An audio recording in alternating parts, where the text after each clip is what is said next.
Answer number डालने का जो मेन पर्पस है आंसर नंबर, तो बहुत से बच्चे क्या करते हैं, आंसर जैसे ये हमारी कॉपी है, ठीक है, यहाँ से ये हमारी कॉपी है, ठीक, तो क्या करते हैं बहुत बच्चे आंसर नंबर याद रहते हैं, आंसर नंबर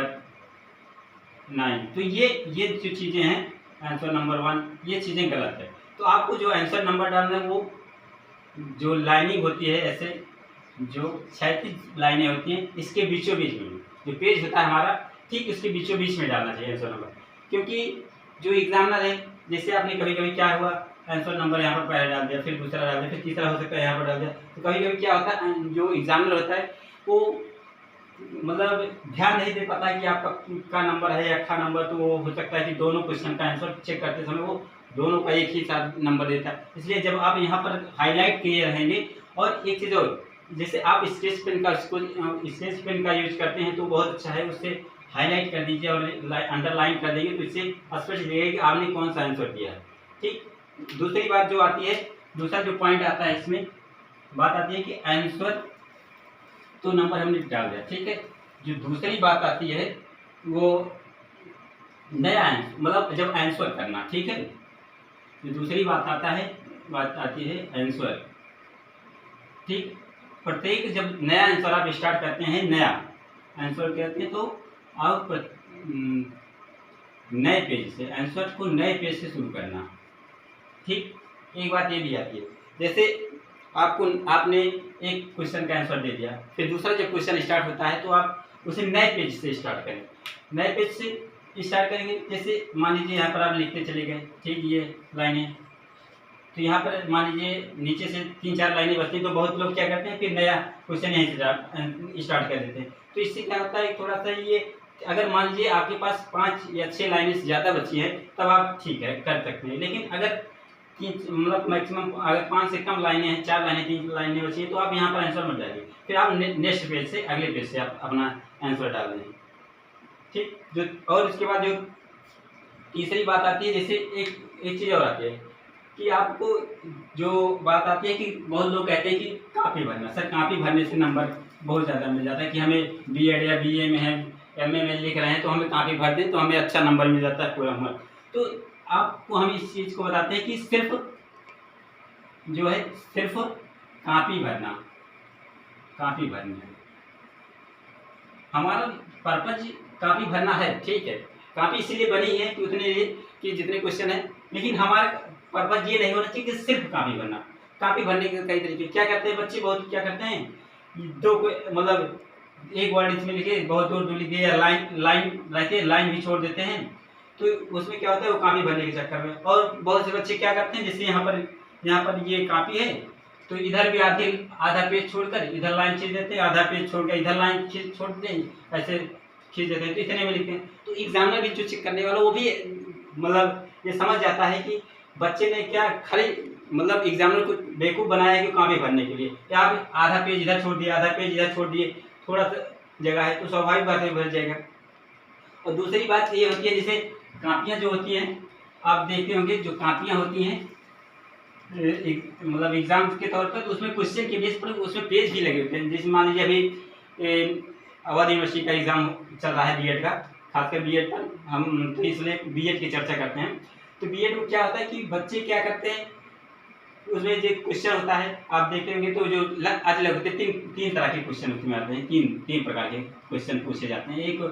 टाइप के पूछे जाते हैं जिसमें जो होता है अति लघु उत्तरीय, दूसरा होता है कि अति लघु उत्तरीय, फिर लघु उत्तरीय, फिर दीर्घ उत्तरीय। तो अति लघु उत्तरीय प्रश्नों की संख्या 10 होती है, और मतलब लघु उत्तरीय प्रश्नों की संख्या मतलब 8 लगभग 8 से 10 होती है, जिसमें से आपको 6 क्वेश्चन करने होते हैं। और उसके बाद जो दीर्घ उत्तरीय में 5 क्वेश्चन होते हैं, जिसमें आपको 2 क्वेश्चन करना होता है। तो इसमें जैसे क्वेश्चन में क्या रहता है कि आपको जो जैसे लघु उत्तरीय अति लघु उत्तरीय क्वेश्चन है, तो उसमें निर्देश स्पष्ट लिखा रहता है कि आपको उसको 50 वर्ड में लिखना है, 50 वर्ड। तो आप अधिकतम मत लिखिए, जितना बोला है 50 वर्ड बोला है, तो आप 50 शब्द में बोला है तो आप 50 शब्द ही लिखिए। इससे क्या होता है कि बच्चे मतलब आपका टाइम भी बचत रहता है, उसी हिसाब से पेज भी बने होते हैं। जैसे अगर आप 50 शब्द का लिखते हैं, तो नॉर्मल एक पेज में सिर्फ आप 2 खंड लिख सकते हैं। जैसे पहले का है 50 शब्द में लिखे, तो आपका आधा पेज तो भर ही जाएगा, दूसरा भी। इसलिए आप एक आपको एक हम सीक्वेंस बना दें, क्योंकि हम भी इस समय BA सेकेंड ईयर में ही हैं, तो हमने फर्स्ट ईयर का आपके साथ अनुभव शेयर करना चाहते हैं कि हमने भी सीखा। जैसे एक लिखा था तो पहले में, तो दूसरे में क्या है, हमने एक पेज में सिर्फ 2 ही टारगेट बनाए कि आप अगर टारगेट क्या बनाएंगे वैसे भी आप देखेंगे तो वही आता है। अगर आप 5000 शब्द लिखते हैं तो ज़्यादा से ज़्यादा आपको 8 से 10 लाइनें की जरूरत हो जाती है, मतलब 5 से 7 लाइनें। तो आप एक चीज़ और, जैसे आप एक आंसर नंबर डाल दिए हैं तो दूसरे के बीच में 1 लाइन का गैप आप कर दीजिए, फिर नया, जैसे यहाँ पर आपका एक पहला आंसर खत्म हुआ तो उसके बाद आप एक गैप कर दीजिए, 1 लाइन छोड़ दीजिए, फिर इसके बाद यहाँ पर आंसर नंबर डालिए, फिर यहाँ पर अंडरलाइन करके फिर एक गैप, फिर यहाँ से स्टार्ट करिए। ये बातें होती हैं, ठीक। तो ये हो गया कि मतलब आपको सिर्फ कॉपी नहीं भरना, आप कॉपी भरना है, ये तो बात है। जब आप कॉपी भरेंगे, आप वैसे देखेंगे तो जो मतलब अवध यूनिवर्सिटी की जो कॉपी आती है, आपने देखा होगा, नहीं देखे होंगे तो हम बताते हैं आपको कि उसमें मैक्सिमम 30 पेज के आसपास, 30 से 31 पेज के होते हैं। तो उसमें आप देखेंगे तो उतनी ही पर आपके लिए पर्याप्त, जितने क्वेश्चन दिए गए आप देखेंगे तो 10 क्वेश्चन है तो उसके लिए आप 10 क्वेश्चन आपका आज लघु उत्तरीय तो आपका 5 पेज आ जाएगा। उसी हिसाब से अगर फिर जो लघु उत्तरीय क्वेश्चन है उसके लिए 250 शब्दों में बोलता है, फिर उसके बाद जो दीर्घ उत्तरीय प्रश्न है उसके लिए 500 शब्दों में बोलता है। तो दोस्तों आप जो कहा एग्जाम उसी हिसाब। और एक चीज़ और कहा, अगर आप जो क्वेश्चन में कहा है आज लघु उत्तरीय प्रश्न में पूछा है तो आप भले ही आपको वो आता है क्वेश्चन, आपके पास 250 शब्द, आपने उसे दीर्घ उत्तरीय में पढ़ा, लेकिन वो आज लघु उत्तरीय में पूछा गया तो आप 50 ही शब्द में सबमिट कीजिए, ना कि उसे आप मतलब 100 शब्द में, क्योंकि आपको नंबर 2 ही मिलेगा। 50 शब्द में लिखे तभी 2 ही नंबर पाएंगे, अगर आप 100 शब्द में लिखे तभी आपका। तो इससे क्या है, आपका पेज भी बचत रहेगा, आपका टाइम बचत, क्योंकि 3 घंटे समय अगर बनाया गया किसी पेपर के तौर पर तो आप देखेंगे कि वो 3 घंटे में सॉल्व होगा। बहुत से बच्चे क्या है वो भी नहीं कर पाते हैं, क्या है वो, इसलिए हम आपको ये बताना चाहते हैं कि जो निर्देश दिया है आप उसी के अकॉर्डिंग वहाँ पर करिए, तब आप अच्छे से पेपर को सॉल्व कर पाएंगे, ठीक। तो और जो तीसरी बात आती है लाइन ड्रा करनी, ये तो हो गया, ठीक। और चौथी बात आती है, ये तीसरे था कि सिर्फ कॉपी भरने वाला, ठीक। जो चौथी बात आती है आप देखेंगे, चौथी बात हम आपको स्पष्ट ये बता दें कि चौथी बात ये है कि आप मतलब जो क्वेश्चन का जो बिगिनिंग है और एंडिंग, ये बहुत बेहतरीन होना चाहिए। आपकी जो किसी क्वेश्चन को शुरुआत कर रहे हैं, मान लीजिए शुरुआत मतलब आंसर राइटिंग का जो शुरुआत है, ठीक, शुरुआत और एंड पॉइंट, ये आपका मायने रखता है। ये एग्जामिनर के दिमाग में ये बैठ जाता है कि आपने प्रश्न के जो प्रश्न है आप उसको लिखने के लिए जो लिख रहे हैं, उसका आंसर दे रहे हैं, तो उसके शुरुआत क्या है, उसका शुरुआत अच्छे से अगर है तो आप समझ लीजिए कि वहाँ पर एग्जामिनर के दिमाग में, एग्जामिनर क्या है, एग्जामिनर कोई भी एग्जामिनर है तो कॉपी चेक करने के लिए गया है, कोई भी शिक्षक अगर कॉपी चेक कर रहा है तो वो देखता है कि उसको पूरा टाइम नहीं मिला कि आप एक क्वेश्चन पढ़ेगा, वो देखता है कि बालक ने शुरुआत में क्या 2-4 पॉइंट लिखा है और लास्ट में क्या पॉइंट है, उसी से आपका पूरे मार्क्स का आपके क्वेश्चन आंसर का वो डिसीजन कंक्लूजन निष्कर्ष निकाल लेता है कि आप क्या कहना चाहते हैं। आप स्टार्टिंग में अच्छा लिख दिए 2-4 लाइन और लास्ट के जो पॉइंट है वो 2-4 पॉइंट अच्छे से लिख दिए हैं, तो एग्जामिनर इसी को बेस मानकर वो आपको नंबर दे देता है। तो इसलिए आपको आंसर लिखने से पहले स्टार्टिंग भी आपको बेहतरीन तरीके से करनी है और एंडिंग भी आपको बेहतरीन तरीके से करनी है, इसलिए आप इस चीज़ों का विशेष ध्यान दीजिए, यही आपका है। और एक चीज़, जैसे आप मान लीजिए कोई क्वेश्चन लिख रहे हैं, ठीक, क्वेश्चन लिख रहे हैं, क्वेश्चन यहाँ पर हो गया तो आपको नया पैराग्राफ तो वो स्पष्ट दिखना चाहिए कि आपने यहाँ से नया पैराग्राफ कर रहे हैं तो यहाँ पे यार से एक लाइन ये यहाँ से आप स्टार्ट होगी, यहाँ से, तो इससे स्पष्ट वो दिखे कि हाँ आपने पैराग्राफ चेंज किया, आपने उतार चढ़ाव जो है आपके शब्दों में जो है जहाँ पर जैसा वहाँ पर। और जैसे मान लीजिए थोड़ा सा आप, जैसे मान लीजिए